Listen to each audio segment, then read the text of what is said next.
For the second straight season and 11th time overall, the Diamond Dogs are Oma Dogs. Good evening and welcome into Twin State Sports.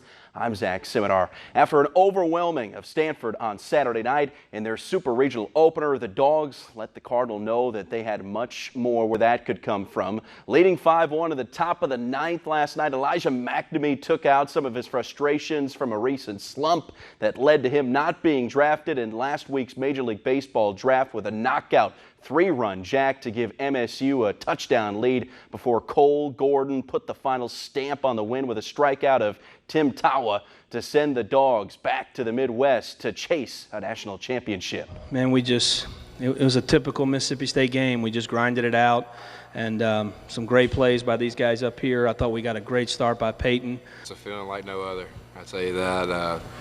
Everything I did to get back to this point was for this moment and to get back to Omaha and give our fans a national championship, which is what we're looking to do. I mean, I can speak for myself here. I didn't come back just to make it to Omaha. You know, we're trying to win a national championship. So, you know, we're one step closer, and you know, we got work to do. College World Series gets underway on Saturday from TD Ameritrade Park in Omaha. One more spot in Omaha up for grabs this afternoon in Fayetteville, where Ole Miss was trying to spoil the Monday afternoon party. They jump ahead when Cooper Johnson shoots one up the middle in the first, and it's 1-0 Rebels. But that was the end of the excitement. Razorbacks up 2-1 in the second. It's Trevel Ezel. He's going to double their run total. Two come on in, and it was 4-1 Arkansas. Then in the fifth, it's now 8-1 Heston Kierstead going to add to the lead, and it's hog heaven in Fayetteville. Arkansas heading back to the World Series for a second straight season.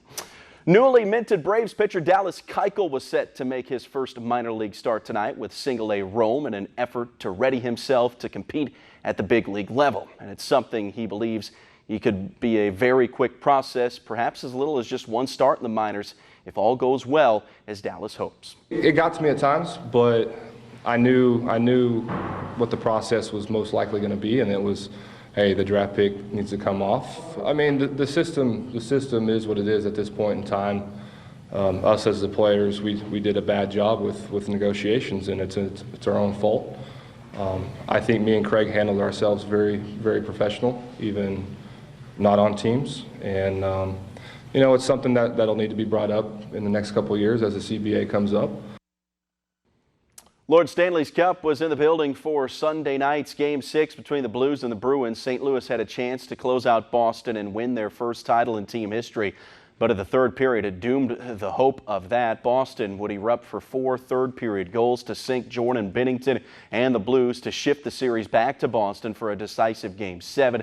Teams will have a few extra days to prepare ahead of that Game 7. It's set for 8 p.m. start time on Wednesday night at TD Garden. Another Grand Slam final is in the books on Sunday morning. Rafael Nadal, unsurprisingly, earning his 12th French Open title at Roland Garros with a 4-set match win over world number 4 Dominic Thiem. 33-year-old Spaniard is an unprecedented 93-2 for his career on the red clay in Paris. On the women's side, 23-year-old Australian Ashley Barty took control from the outset, slicing backhand after backhand en route to a straight-set win for her first Grand Slam title.